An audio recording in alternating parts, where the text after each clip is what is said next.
Hello viewers, আপনারা তো ইতিমধ্যে ভিডিও টাইটেল এবং থাম্বনেল দেখে বুঝেই গেছেন আজকের ভিডিওটি মূলত কি সম্পর্কে হতে যাচ্ছে। হ্যাঁ বন্ধুরা, আপনারা ঠিকই ভেবেছেন। আজকের ভিডিওতে আমি আপনাদের দেখাবো কিভাবে মেসেঞ্জারে নোট শেয়ার করবেন। বর্তমান সময়ে আমরা যখন মেসেঞ্জারে প্রবেশ করি তখন আমাদের সামনে এমন কিছু ইন্টারফেস শো করে যেগুলোকে মূলত মেসেঞ্জার নোট বলা হয়। আপনিও এই মেসেঞ্জার নোটটি শেয়ার করতে পারবেন। আপনার যতগুলো ফ্যান ফলোয়ার রয়েছে মেসেঞ্জারে চ্যাট করার সময় আপনার প্রোফাইলের উপর এমন নোট তারাও দেখতে পারবে। তাহলে চলুন এক নজরে দেখে আসি এমন নোট কিভাবে মেসেঞ্জারে সেট করতে হয়। এটি মূলত আপনারা দুই ভাবে করতে পারবেন। আমি মাত্র দুইটা ওয়ে দেখিয়েছি যেগুলো ব্যবহার করে আপনারা নোট শেয়ার করতে পারবেন। প্রথমত আপনি মেসেঞ্জার ওপেন করুন, তারপর মেসেঞ্জারে কর্নারে থাকা আপনার প্রোফাইল আইকনের নিচে ইউর নোট এখানে থাকা প্লাস আইকনে ক্লিক করুন। প্লাস আইকনে ক্লিক করার পর এমন একটি ইন্টারফেস শো হবে আপনাদের সামনে। তারপর শেয়ার এ টুগেদারে আপনার নোটটি লিখুন।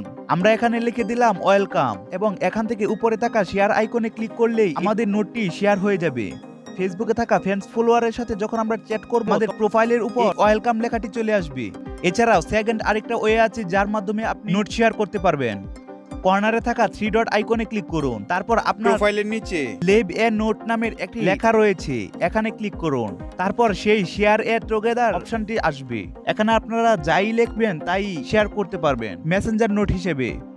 তো ভিউয়ার্স, এই ছিল আজকের ভিডিও। আজকের ভিডিওটি ভালো লাগলে অবশ্যই লাইক করবেন, ভিডিও সম্পর্কিত আপনার মতামত শেয়ার করবেন কমেন্ট বক্সে, এবং এমনই নিত্য নতুন ভিডিও পেতে সাবস্ক্রাইব করুন আমাদের চ্যানেলটি এবং পাশে থাকা বেল আইকনটি অন করুন। ধন্যবাদ, দেখা হচ্ছে নেক্সট ভিডিওতে। সে পর্যন্ত ভালো থাকুন, সুস্থ থাকুন।